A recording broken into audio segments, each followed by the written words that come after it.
সবাইকে আসসালামু আলাইকুম। 3M সুমন চ্যানেলে যুক্ত হওয়ার জন্য সবাইকে অভিনন্দন।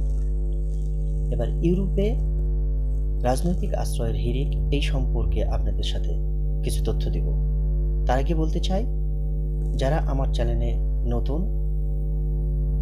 তাদেরকে সাবস্ক্রাইব এবং লাইক করে আমাকে উৎসাহিত করবেন এবং আপনাদের যাতে নতুন নতুন তথ্য দিয়ে সহযোগিতা করতে পারি সেই সহযোগিতা করবেন। আর যারা করেছেন তাদেরকে আবারও অভিনন্দন জানাই। গোটা ইউরোপ জুড়ে বাংলাদেশিরা রাজনৈতিক আশ্রয়ের হিড়িক জমিয়েছে, কারণ তাদের মনে হয়েছে এটা খুবই সুবর্ণ সুযোগ। কারণ আওয়ামী লীগ সরকার বিতাড়িত হওয়ার কারণে অনেক আওয়ামী লীগ নেতারাও ইউরোপে রাজনৈতিক আশ্রয় নিয়েছে।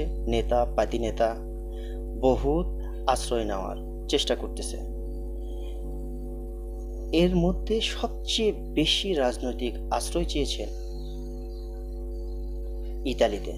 পুরা ইউরোপ জুড়ে 43,000-এরও বেশি বাংলাদেশি রাজনৈতিক আশ্রয় চেয়েছে, আর তার মধ্যে সবচেয়ে বেশি ইতালিতে।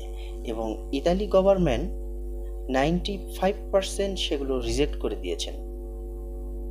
কারণ আওয়ামী লীগ সরকার সম্পর্কে সবাই অবহিত হয়ে গেছেন, তারা অত্যাচারিত সরকার ছিলেন, তারা বিভিন্ন গুণ খুনের সাথে জড়িত ছিলেন।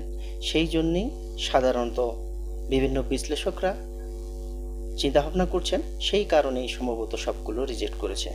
কিন্তু 43,000-এরও বেশি যেই বাংলাদেশিরা আশ্রয় চেয়েছেন, রাজনৈতিক আশ্রয়, অ্যাকচুয়ালি তারা সবাই কিন্তু আওয়ামী লীগ নন। তাদের একটি ধারণা ছিল রাজনৈতিক প্রেক্ষাপট চেঞ্জ হওয়ার কারণে, যেহেতু আওয়ামী লীগের যারা রাজনীতি করতেন তারা সবাই দেশ ত্যাগ করেছেন এবং রাজনৈতিক আশ্রয় চাইলে হয়তো এটা কাজ করবে, সেই আশাতে সাধারণ জনগণও যারা বিএনপি করতেন, জামাত করতেন, কিংবা কারো রাজনীতি করতেন না, অন্যান্য দল করতেন, যারা প্রবাসে যায় তারা ম্যাক্সিমামই কেউ রাজনীতি করেন না, তারা খেটে খাওয়া মেহনতি মানুষ। এই কারণেই তারা প্রবাসে যায় নিজেকে উন্নত করতে, দেশকে উন্নত করতে। আর সেই সুযোগে তারা চিন্তা ভাবনা করেছিল, যেহেতু গভর্নমেন্ট চেঞ্জ হয়েছে সেহেতু আমরা হয়তো রাজনৈতিক আশ্রয় চাইলে হয়তো পেয়ে যাব। তার মধ্যে অনেকেই ছিলেন আওয়ামী লীগের নেতা পাতি নেতা সহ।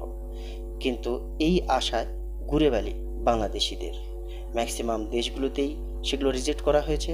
তার চেয়ে বেশি রিজেক্ট করা হয়েছে ইতালিতে, আর ইতালিতেই সব বেশি প্রবাসী গিয়েছেন রাজনৈতিক আশ্রয় চাওয়ার জন্য।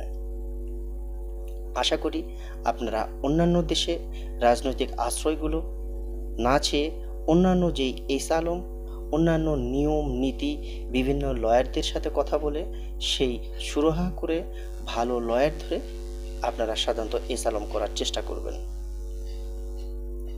আরও নতুন নতুন তথ্য নিয়ে আপনাদের কাছে আসছি, আপনাদের নতুন নতুন সহযোগিতা করার জন্যে, নতুন তথ্য দেওয়ার জন্য। আমার চ্যানেলে যারা সাবস্ক্রাইব করেননি অবশ্যই সাবস্ক্রাইব এবং লাইক করবেন। আরও নতুন ইউরোপের, স্পেনের, ইটালি সহ নতুন নতুন যে ক্ষেত্রগুলো আছে আমরা আরও নতুন তথ্য নিয়ে আপনাদের কাছে হাজির হব ইনশাআল্লাহ। আল্লাহ হাফেজ।